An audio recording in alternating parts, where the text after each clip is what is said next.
Hello guys, এখানে স্টোরিগুলো শুধুমাত্র বিনোদনের জন্য বানানো হয়। কোনো আইডলকে ছোট করা অথবা অপমান করা আমার উদ্দেশ্য নয়। ধন্যবাদ। सर्दी की रातों में हम सोए रहे एक चादर में, हम दोनों तन्हा हो ना कोई भी रहे इस घर में, जरा जरा बहकता है।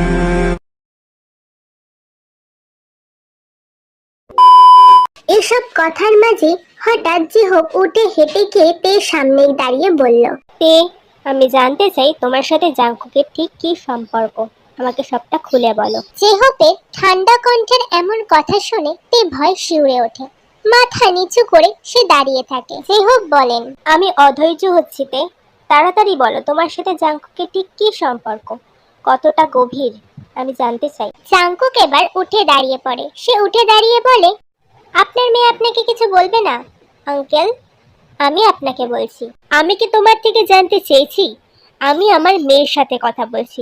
থার্ড পার্সনের মতো আমাদের কথার মাঝে ঢুকতে এসো না। জিহোপ তেকে হাত ধরে টেনে তার রুমে নিয়ে যায়। তারপর দরজা বন্ধ করে দেয়। বাইরে থেকে আয়ু অনেক ডাকাডাকি করে, কিন্তু না, জিহোপ দরজা খোলেন না। জিহোপ তের দিকে তাকায়, তারপর বলেন, আমি আশা করব যে তুমি আমাকে সব সত্যি কথা বলবে তেইয়ং। জিহোপের এমন ঠান্ডা তীক্ষ্ণ কথা শুনে জিহোপের দিকে তে তাকায়, কিন্তু তের চোখের দৃষ্টি শান্ত, যা জিহোপকে বুঝিয়ে দিচ্ছে তে তাকে সব সত্যি কথা বলবে। আসলে তের সাথে জিহোপের সম্পর্কটা বেস্ট ফ্রেন্ডের মতো। জিহোপ ছোটবেলা থেকেই তের সাথে এমন ভাবে মিশেছেন যে তে তার মা অর্থাৎ আয়ুকে যে কথা বলতে পারে না, নির্দ্বিধায় বাবাকে সেই কথা শেয়ার করতে পারে। জিহোপ তের পাশে বসলেন, তারপর বললেন, আমি জানতে চাইতে তোমার সাথে জাংকুকের সম্পর্কটা ঠিক কি, কতটা গভীর। তে এক নজর জিহোপের দিকে তাকায়, তারপর চোখটা নামিয়ে বলে, বাবা, জাংকুক খারাপ ছিলেন নয়। আমি জানি। জাংকুক একটু দুষ্টু, কিন্তু ওর খারাপ উদ্দেশ্য নেই বাবা। আমি জানি। বাবা, জাংকুক আমাকে ভালোবাসে। আমি জানি। বাবা, জাংকুক কিন্তু আমাকে বিয়ে করতে চায়। আমি জানি। জিহোপের শান্ত কণ্ঠের একটাই কথা শুনে তে ঠিক ভালো লাগে না। তে একটু চিন্তিত হয়ে তার বাবাকে বলল, বাবা, তুমি তো সবই জানো, তো তাহলে? হ্যাঁ তেমা, আমি সব জানি, কিন্তু এইটাই জানি না যে আমার মেয়ে ঠিক কি চায়। তেমা, তোমার জ্ঞান হওয়া থেকে তুমি আমাকে একটাই প্রশ্ন করতে না? ইনফ্যাক্ট আজও করো, কেন আমি তোমাকে এতটা ভালোবাসি, এই প্রশ্নটাই তো। হ্যাঁ বাবা, আমি জানি যে প্রত্যেকটা বাবাই তার মেয়েকে খুব ভালোবাসে, কিন্তু সব বাবা তো তার মেয়ের বেস্ট ফ্রেন্ড হতে পারে না। কিন্তু তুমি তো আমাকে সবার চাইতে আলাদাভাবে ভালোবাসো। ইনফ্যাক্ট আমার সব বন্ধুরা যখন শুনে যে তুমি আমার বেস্ট ফ্রেন্ড, মানে আমার বাবা আমার বেস্ট ফ্রেন্ড, তখন ওরা হাসে, বলে যে বাবাটা আবার কখনো বেস্ট ফ্রেন্ড হতে পারে নাকি। কিন্তু এটাই তো সত্যি বাবা, যে তুমি আমার বেস্ট ফ্রেন্ড। ঠিক, আমি তোমার বেস্ট ফ্রেন্ড, আমি তোমার পথ প্রদর্শক, আমি তোমার পথ নির্দেশক, আমি তোমার অভিভাবক। কিন্তু কেন আমি সব বাবার থেকে আলাদা, এটা তোমাকে নিশ্চয়ই বলবো। তুমি এখন বড় হয়েছো, তোমার সব জানাটা জরুরি। তবে এখন নয়, আজ রাতে ডিনার শেষ করে ছাদে আসবে। দেখো যেন তোমার মা আবার তোমার সাথে না চলে আসে। আজ রাতে না হয় আমরা বাবা মেয়ে মিলে একটু সুখ দুঃখের গল্প করব, কেমন হয় ব্যাপারটা? তে হেসে বলে, বাহ, এটা তো খুব ভালো হয় বাবা, আমি নিশ্চয়ই আসবো। ওকে, তাহলে চলো এখন নিচে যাওয়া যাক। জিহোপ আর তে নিচে এসে দেখে আয়ু টেনশন করছে, আর নামজুন অথবা জিন কেউই নেই। তারা জাংকুককে নিয়ে নিজেদের বাড়ি ফিরে গেছে। দেখো লিখছে কে। ডিনার শেষে জিহোপ দাঁড়িয়ে আছেন ছাদে। এখনো তে এসে পৌঁছায়নি। তেদের বাড়ির ছাদ আর জাংকুকদের বাড়ির ছাদের মধ্যে একেবারে তফাৎ 2 ইঞ্চের মতো। বলতে গেলে একটা ছাদ থেকে আরেকটা ছাদে অনায়াসে যাতায়াত করা যায়। তবে দুটো ছাদের মধ্যে শুধু কোমর সমান পাঁচিল তোলা। জিহোপ সেই পাঁচিলে হেলান দিয়ে দাঁড়িয়ে আছেন, কিছু একটা ভাবছেন। হয়তো ভাবছেন কিভাবে নিজের মেয়েকে নিজের অতীতটা বলবেন, কিভাবে গুছিয়ে বললে তে সবটা বুঝতে পারবে। কিন্তু জিহোপের ধ্যান ভঙ্গ হয় তার ফোনের মেসেজের টিউনে। জিহব একটু চমকে যান টিউনটা শুনে। তারপর কিছু একটা ভেবে শান্ত মনে ফোনটা বার করলেন। দেখলেন আননোন নাম্বার থেকে একটা মেসেজ। লেখা আছে, কি চমকে দিলাম নাকি? হ্যাঁ, এমন কত চমকানো যে আপনার বাকি আছে তা তো আপনি নিজেই জানেন না। জিহব মেসেজটা পড়ে হাসেন। তারপর নতুন একটা মেসেজের অপেক্ষা করতে থাকলেন। 1-2 সেকেন্ড পর আবার একটা মেসেজ এলো একই নাম্বার থেকে। যেই মেসেজে লেখা আছে, Tell your daughter to get ready to crazy in my name. I can't sleep without my wife for much longer.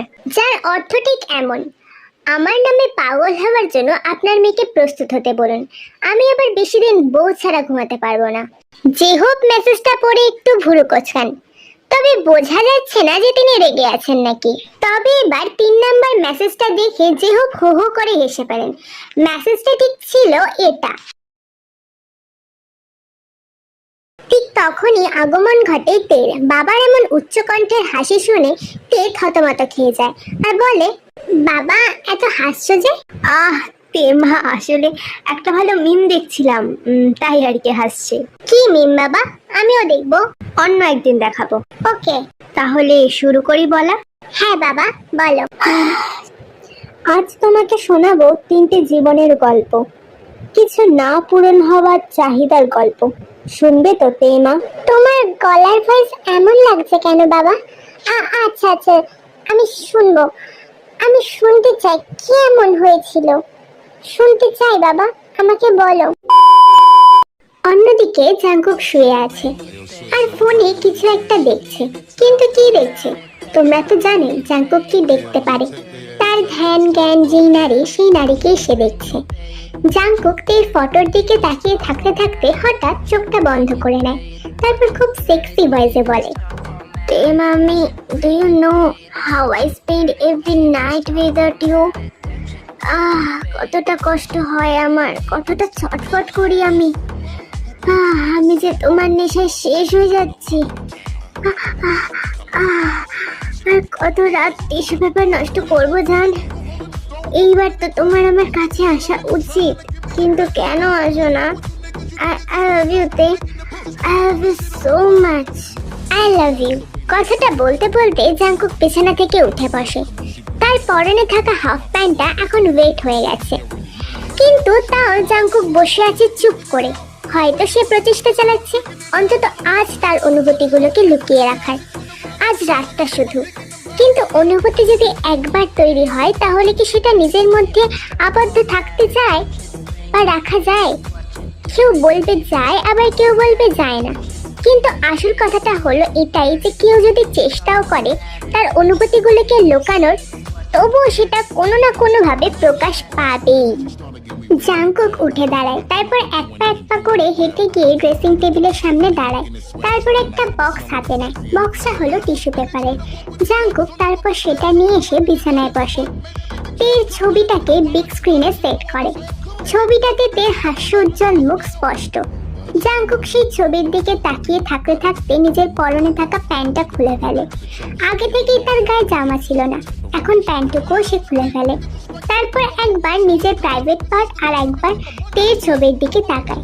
এরকম করতে করতে জাঙ্কুক বিছানায় শুয়ে পড়ে আর তারপর নিজের প্রাইভেট পার্টটাকে রাগ করতে থাকে। প্রথমে আস্তে আস্তে রাগ করে, কিন্তু যখন উত্তেজিত প্রচুর হয়ে যায় সে তখন জোরে জোরে রাগ করতে থাকে। আর তারপর